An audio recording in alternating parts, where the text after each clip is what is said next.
Il n'y a pas que la LNH qui a été bien occupée avec son repêchage et son marché des transactions, mais bien sûr le basket de l'NBA là aussi. Félix, finalement, Giannis Antetokounmpo a été échangé. Enfin. J'ai pas lancé le jinx dans l'univers pour rien. Je prends l'entièreté du crédit. Non seulement il est parti de Milwaukee, mais c'est finalement Miami qui est allé le chercher. Mais y a-tu un joueur et une équipe qui sont plus mérités dans l'histoire de la Ligue? Un qui ne sait pas pendant des années s'il veut partir, puis une autre équipe qui passe des années à se demander si elle veut surpayer pour un joueur étoile. Sérieux? Y a-tu pas un joueur et une équipe qui se méritait plus que ces deux gars-là? Absolument. Ces deux gars-là, Giannis et l'élite, là, c'est incroyable. LeBron James et les Lakers, c'est pas pire aussi. Il fait des films, fait OK, Félix, c'est fait. Oui, c'est fait. Soyons plus fâchés. C'est fait. Je veux t'amener là-dessus, Félix, avant qu'on parle des ambitions pour le Heat. Les Timberwolves étaient dans les discussions, étaient vraisemblablement rôdaient un peu comme un requin autour de cette fameuse affaire-là. Plus tôt dans la journée, on apprenait que Julius Randle était dompé, littéralement dompé à Brooklyn, puis du salaire qui quitte. Est-ce que dans ta tête, quand tu as vu ça, as-tu le temps déjà de voir ça puis de dire « Oh, c'est Giannis qui s'en vient ». Oui, absolument. Il y a eu un moment donné, intéressant. Puis surtout qu'après la transaction Giannis, on a appris que Minnesota faisait partie des 3 équipes avec lesquelles il aurait été prêt à signer un nouveau contrat. Les 2 autres étant le Heat et les Celtics, des équipes qui étaient les 2 finalistes dans le dossier. Ça aurait probablement coûté assez cher pour Minnesota de faire cette transaction-là, mais ils ont préféré aller ailleurs. On y reviendra un petit peu plus tard. Mais écoute, c'est fâchant parce que c'est tellement rare de voir un joueur étoile qui a envie de signer au Minnesota. C'est tellement rare que quand t'en manques un, c'est toujours un peu frustrant. Mais écoute, en voyant ce que Miami a payé, tu dis, ça aurait coûté pas mal cher, puis peut-être que c'est pas une vilaine chose qu'on soit passé à côté d'un gars qui, faut le rappeler, aussi bon soit-il, aussi dominant soit-il, Giannis, c'est un gars que les blessures n'épargnent vraiment, vraiment pas. Et on sait que ça commence à s'accumuler, là. Puis ces spécimens physiques-là, souvent en fin de carrière, c'est des choses qui reviennent souvent. Malheureusement. J'espère que le Heat n'aura pas ces problèmes-là. Mais non. C'est un gars qui s'est fait un nom par son athlétisme, par le fait que ce gars-là, il a juste besoin de faire 2 enjambées à partir du mid-court, puis il est déjà rendu au panier. Bon, peut-être qu'il y a un petit moment qui travel un peu avec le ballon, mais bon, c'est un autre dossier. Mais maintenant, Pop, quelle évaluation peut-on faire du Heat de Miami? Parce que là, bon, ça s'enligne pour perdre Norman Powell, mais peut-être que la transaction Giannis peut aider à accommoder un nouveau contrat. Mais écoute, on parle en ce moment, Norman Powell est encore avec le Heat de Miami. On s'enligne pour une équipe de Davion Mitchell, qui n'est pas un mauvais meneur quand même, qui fonctionne bien, qui a du papier sablé. Norman Powell, Andrew Wiggins, Giannis Antetokounmpo et Bam Adebayo, en plus de Bobby Portis qui ont réussi à avoir dans cette transaction-là. Puis, honnêtement, là, tu regardes comment l'Est est ouverte. Là, il y a les Knicks. Il y a les Knicks, c'est correct, ils viennent de gagner le championnat. Je pense pas qu'on va s'égarer sur le fait qu'ils vont être encore de retour l'année prochaine. Il n'y a pas de doute là-dessus. Il y a encore les Celtics. Quoique les Celtics, avec le shit show qui se passe avec Jaylen Brown, oh mon Dieu. Ça sera un autre sujet pour un autre épisode à un moment donné. Est-ce que Détroit vont réussir à garder ce momentum qu'ils ont construit l'année passée ou même depuis 2 ans, là, en fait, avec cette remontée au classement-là? Honnêtement, là, si on me dit que le Heat finit top 3 dans l'Est l'année prochaine, est-ce que c'est vraiment un argument? C'est-tu vraiment un stretch de dire que le Heat peut finir top 3 l'année prochaine? Oui, pour une raison, parce que le play-in existe uniquement pour que le Heat soit là. C'est la seule et unique raison pour laquelle... Oui, mais en fait, je contre-argumenterai en disant que le play-in est pour les Bulls de Chicago, mais je comprends ton point là-dessus. Et même ton point là-dessus. Parce que on oublie un peu une chose. L'année dernière, le Heat avait la 2e meilleure attaque de la NBA. Derrière, si je ne m'abuse, c'était-tu OKC ou San Antonio? Je ne me souviens plus lequel qui a fini premier. Mais le Heat était... Mais Miami avait la 2e meilleure attaque de la NBA. Est une équipe qui joue extrêmement vite sur le pace. Avec, Eric Spoelstra a comme développé vraiment une dynamique où, il y a des changements de possession à n'en plus finir. Giannis Antetokounmpo l'année passée, réussissait quand même à faire sa part de points, mais aussi à terminer avec un 9-10 rebonds par match. Pour moi, si on est juste capable d'ajouter un peu la défensive, le Heat peut vraiment espérer peut-être finir 3e dans l'Est, puis on serait pas tant surpris que ça, là. Non. En même temps, Bam Adebayo est l'ancrage défensif de cette équipe-là. Et un marqueur de 83 points en un match. Avoue, hein? Ne jamais oublier. Andrew Wiggins est, à mon avis, quand même un joueur défensif plutôt respectable. Bon, c'est peut-être plus non plus la même implication qu'à Golden State quand il avait gagné ce championnat-là, mais quand même un défenseur très respectable. Et puis après ça, en plus, on a même eu le bodyguard de Giannis, justement, dans cette transaction-là, en Bobby Portis. Mais on n'a pas eu Thanasis à Antetokounmpo qui s'en vient. Ah ben là, non. Mais d'ailleurs, le dernier joueur de cette équipe 2021 maintenant qui a remporté le championnat. C'est Dan. J'ai l'impression que ça va être terminé. Comme un feeling qu'on le reverra pas à Milwaukee. Salut, bye. Donc, le Heat, en même temps, il faut regarder le restant de l'Est. Est-ce qu'on a l'impression que les Pacers sont-ils améliorés depuis? Ben non, je trouve pas que ce soit amélioré. Même si Tyrese Haliburton va revenir l'année prochaine, on juste se fie au pouvoir de l'amitié pour pouvoir l'emporter. Les Knicks se seront dans le coup. Alors, Pop, tu sais quoi? Je vais être avec toi. OK, fait qu'on vise un top 3 l'année prochaine pour le Heat. Le Heat peut finir top 3. D'une part égale de oui, ils vont avoir un bon club sur le court, mais le restant de l'Est va être encore. Ouais, non, c'est ça. Mais par contre, Félix, ça va être immensément drôle qu'il termine 9e dans l'Est l'année prochaine. Absolument. Puis la seule chose pour le Heat, j'ai besoin de voir à quoi va ressembler ce banc-là aussi. Parce que c'était beau, Giannis, là, mais on a échangé à peu près tout ce qui était un joueur de basketball dans cette équipe-là pour l'obtenir. Fait que j'ai besoin de voir à quoi il va ressembler ce banc-là. Parce que en ce moment, c'est un 5 partant et c'est pas mal tout. Puis surtout si Norman Powell ne revient pas en plus. Ouais. Ça peut faire mal. Puis ça, c'en est un qui va recevoir des beaux bidous cet été. Oui. Puis salutations d'ailleurs. Puis ça a même coûté Tyler Hero. Mais bon.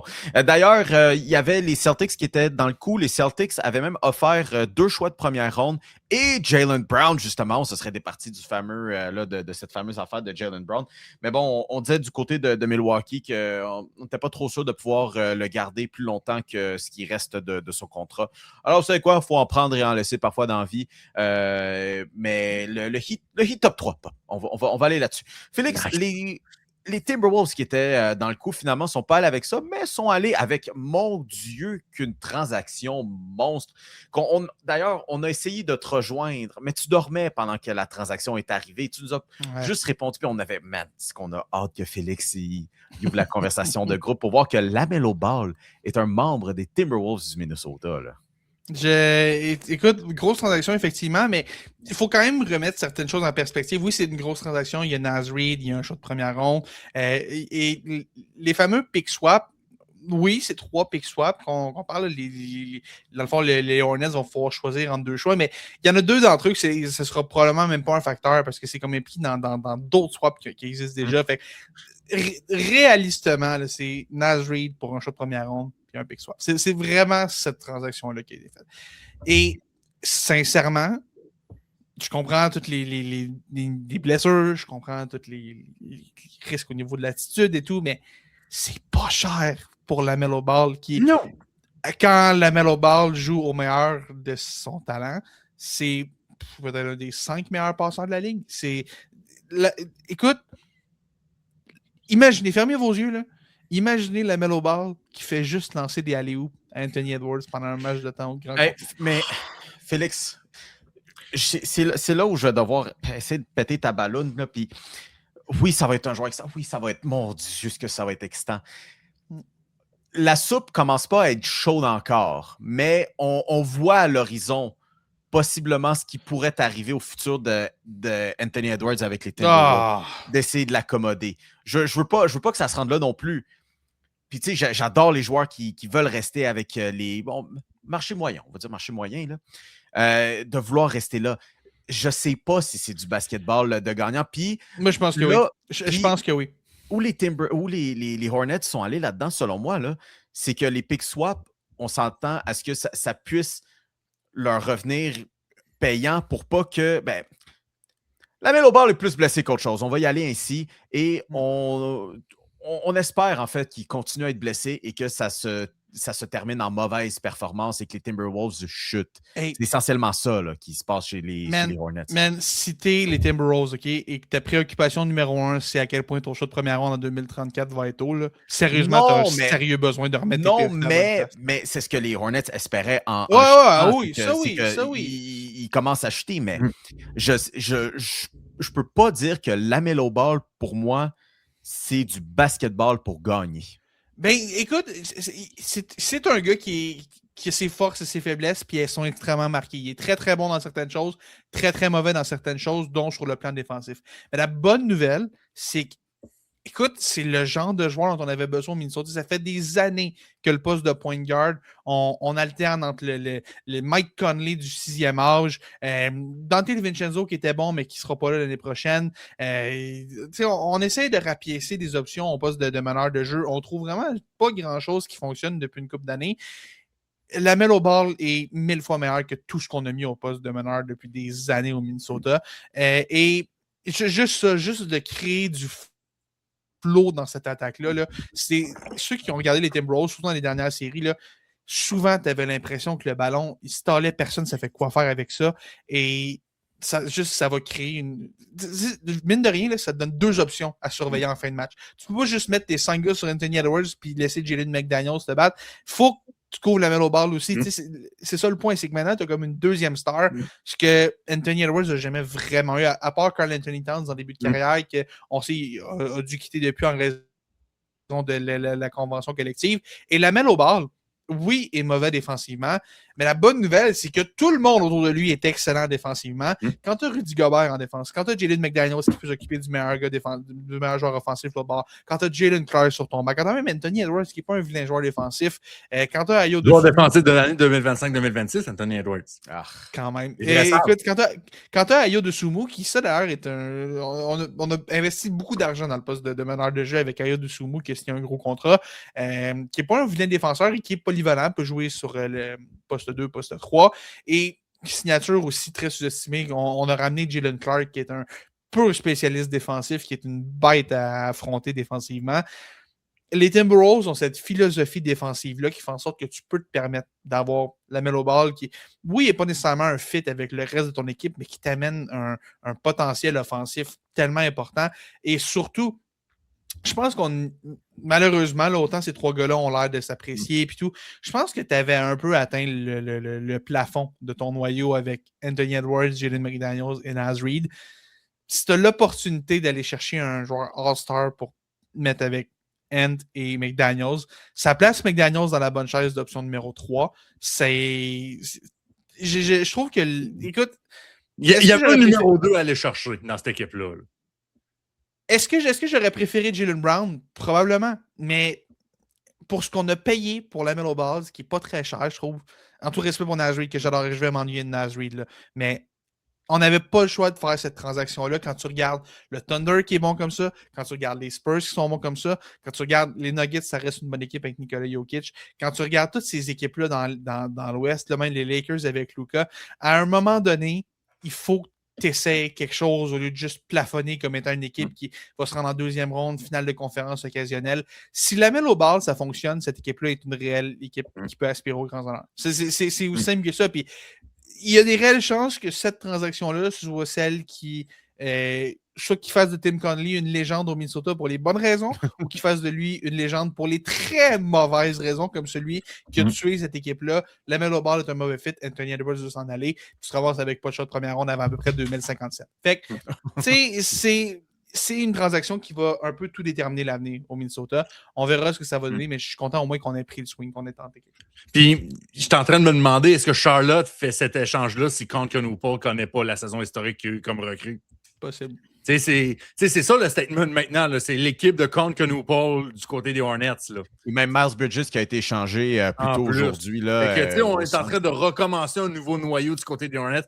Puis, moi, l'affaire qui me déçoit un peu, puis ça, c'est juste par préférence personnelle, là, ce sera juste Eric Collins, le descripteur des Hornets, qui ne pourra plus décrire des jeux de LaMelo Ball. Du unhinged avec du unhinged. Écoute. Mais c'est ça, mais LaMelo, tu sais, je peux comprendre les critiques, mais honnêtement, là, on va regarder Anthony Edwards puis LaMelo Ball. Venez pas me dire que ça va être une des équipes les plus divertissantes à Ça va regarder l'année remplir, j'ai prochaine. aucun doute que ça va remplir des sièges comme ça se peut pas. Il y a des chandails qui seront vendus, Mais surtout le mot de chandail vintage. Est-ce que ça fait gagner du basketball? J'ai besoin d'être convaincu. OK. Est-ce que tu aurais gardé le même noyau en disant que cette année, ça va être là-bas? T'as pas le choix de dire non, là. Honnêtement, mais est-ce que je Tu peux pas sais donner si les j'aurais- Vincenzo. Ton meneur en vue de l'année prochaine, c'est soit Ayo Dosunmu ou Mike Conley. Est-ce que pour LaMelo Ball, je sais pas. Je sais pas. Oui. Mais j'ai besoin d'être convaincu pour LaMelo Ball qui peut rester en santé et gagner des matchs de basketball significatifs. Mais Moi, bon. je pense que Charlotte, qui avait fait son temps, je pense qu'il avait compris qu'il commençait à être un peu de trop.